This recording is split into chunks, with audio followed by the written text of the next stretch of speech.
जगदलपूरमध्ये सध्या माणसांपेक्षा कुत्र्यांची जास्त चर्चा सुरू आहे. कारण यावेळी विषय फक्त आवारा कुत्र्यांचा नसबंदींचा नाही, तर त्यांच्या पूजेचा आहे. हो, अगदी तिलक लावून, दूध पाजून आणि आरती करून महापौरांनी एबीसी सेंटरचं उद्घाटन केलंय. आणि त्यानंतर सोशल मीडियावर एकच चर्चा रंगली. हा नगर निगम आहे की डॉग लव्हर्स क्लब? नमस्कार. जरा हटकेमध्ये आज आपण बोलणार आहोत छत्तीसगड मधल्या त्या घटनेबद्दल जिथे आवारा कुत्र्यांच्या नसबंदी मोहिमेला धार्मिक आणि राजकीय रंग चढलाय. जगदलपूर नगर निगम मध्ये शहरातील वाढत्या आवारा कुत्र्यांच्या समस्येवर उपाय म्हणून ॲनिमल बर्थ कंट्रोल म्हणजेच एबीसी सेंटर सुरू केलंय. पण उद्घाटनाची पद्धत पाहून अनेकांच्या भुवया उंचावल्यात.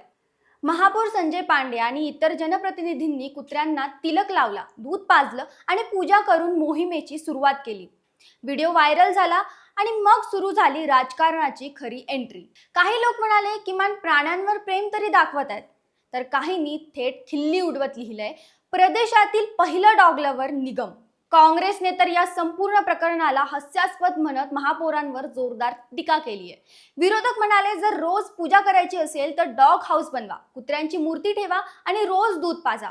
निदान नसबंदीवर होणारा खर्च तरी वाचेल. पण महापौरांनीही लगेच पलटवार केला. त्यांचं म्हणणं आहे की हिंदू धर्मात कुत्र्यांचा संबंध कालभैरव आणि राहुकेतूशी जोडला जातो. त्यामुळे पूजा करणं ही सनातन परंपरेचा भाग आहे आणि यात चुकीचं काहीच नाही. उलट यामधून जीवसेवा याचा संदेश दिला जातो. आता राजकारण बाजूला ठेवलं तर प्रत्यक्षात एबीसी सेंटरमध्ये काय होतंय? सध्या धरमपुरा भागातून पकडलेल्या 22 आवारा कुत्र्यांना सेंटरमध्ये ठेवण्यात आलंय.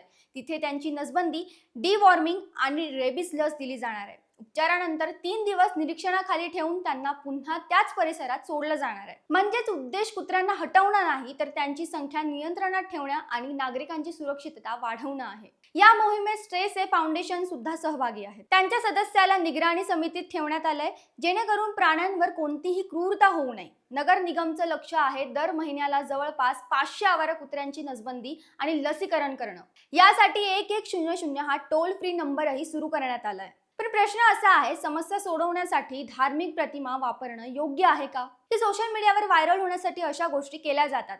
कारण आजच्या काळात कामापेक्षा जास्त प्रेझेंटेशन जास्त चर्चेत येतं आणि जगदलपूरमध्ये सध्या तेच दिसतंय. एकीकडे लोकांना आवारा कुत्र्यांपासून सुरक्षितता हवी आहे, तर दुसरीकडे राजकारणाला नवा मुद्दा मिळालाय. पण या सगळ्यात खरंच फायदा कोणाचा होणार? शहराच्या कुत्र्यांचा की फक्त व्हायरल रील्सचा? याबद्दल तुम्हाला काय वाटतं? कमेंटमध्ये नक्की सांगा.